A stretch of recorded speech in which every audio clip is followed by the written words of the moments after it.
Welcome back. You know, many people find themselves in a situation in life where they become a caregiver to someone. Well, at some point they may ask themselves, where is the caregiver for the caregiver? That is where Dave Nassaney comes in with some help for us. Dave, thanks so much for coming in. Thank you, Tina. And you yourself found yourself in that situation in life. Yes, Tell me about that. I didn't sign up for it. It wasn't on my resume, but one day, 21 years ago, I became a caregiver to my beautiful wife, Charlene, when she suffered a massive stroke. It left her severely speech impaired and paralyzed on the right side. And in that moment, I had something in common with Dwayne "The Rock" Johnson, Hillary Clinton, the Fonzie, and Queen Latifah, all caregivers. I now host a popular iTunes podcast called the Caregiver's Caregiver Radio Show, and I'm a best-selling author to my third book, It's My Life to Reclaim Your Caregiver Sanity. Now, during my National Book of Media Tour, I've done 21 morning shows just like this one. I've spoke at Harvard sharing the stage with Suzanne Summers, and I'm speaking at NASDAQ in New York City in April. So it's just a sad situation that of the 65 million caregivers who are unpaid in the U.S., approximately 30% of them will actually die before their loved ones do. And the ones that don't die, you know, the lucky ones, well, they'll quite often become sicker than the ones they're caring for, eventually being hospitalized, needing a caregiver of their own. It's a sad situation. I quote Elton John, it's a sad situation. Yeah. And caregivers just make a lot of mistakes and they don't know what they're doing. Well, you're coming from a personal place, so you know the 3 biggest mistakes we should be avoiding. Yes.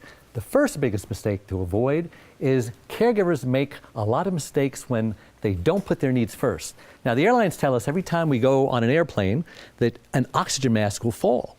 Put your mask on first before you help your loved one with their mask. Right. I mean, what an amazing metaphor for all of life. Take care of you first, not out of selfishness, but out of survival. Yeah. The second biggest mistake caregivers make, they don't know how to ask for help. Now, everyone has one of these. Yeah. It's called a cell phone. Right. You turn it on, you punch in the number. Hello, Mom, I need help. Grandma's driving me crazy. Yeah. Call your mother, call your sister, call your wife's ex-husband, call anybody, but get over that silly notion that if you can't do it all by yourself, you're a failure as a caregiver. Third biggest mistake caregivers make is they let people pile guilt on them like they're stacking pancakes. Remember that show back in the 70s? It was about a caregiver who was caring for his elderly father in the junk business. It was called Sanford and Son. Well, Fred Sanford was notorious for guilting his son Lamont into doing all sorts of cockamamie, harebrained schemes. Right. He had no business doing. He used undeserved guilt. Went something like this. Oh, yes. It's the big one. No, son, really, it's the big one. Elizabeth, I'm coming to meet you, honey. And Lamont would fall for that con every single time. And caregivers are the same way. It's kind of like being handcuffed to your loved one for the rest of your life, a prisoner in your own home. And what's a caregiver to do? Yeah. Well, they're to care. And that comes to your acronym that helps us remember. Yes. Communicate with your friends.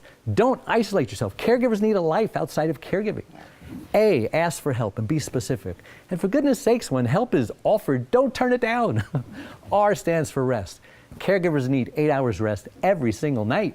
The average one only gets 2 or 3. I can't survive on 2 or 3 hours, can you? Yeah.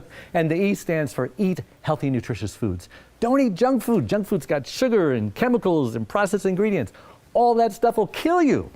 And so that's why I wrote my book, to save caregivers' lives. Yeah, and I know I'm going to tell them where they can go to take a quiz and, of course, get more information through your books. But, Dave, this was a great reminder for a lot of those caregivers that need a little bit of care themselves. And I love that you're coming from a personal place when you're telling that. So thank you so much for coming in. Thank you. Absolutely. Now, log on to caregiverscaregiver.com and take the Are You a Candidate for Burnout short quiz to receive a free copy of the Overcoming Unbelievable Hardships ebook.